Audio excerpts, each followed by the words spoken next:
This tutorial is to show how to download and manage subject results using the easyTone companion software. When a screening list has been uploaded and used in collecting results within the easyTone app, the results can be downloaded for management from a computer simply by using the easyTone companion software. Open the easyTone companion software and establish a connection. Select the Download button. When the download is finished, the easyTone companion software will display a Download Complete pop-up and quick link to open the folder.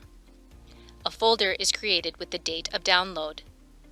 The folder includes a PDF report of each screened subject, as well as a complete Excel and CSV file of all subjects. When the download is finished, the complete subject list will be removed from the easyTone app in the Screening List page. The downloaded subject file location is viewable in the settings of the easyTone companion software. Select the ellipse from the top right corner and select Settings. The file location is listed under the download path. To change, simply click the folder to select a new location. This completes the tutorial on how to download subject results from the easyTone app. Please continue through the tutorial series for additional easyTone instruction.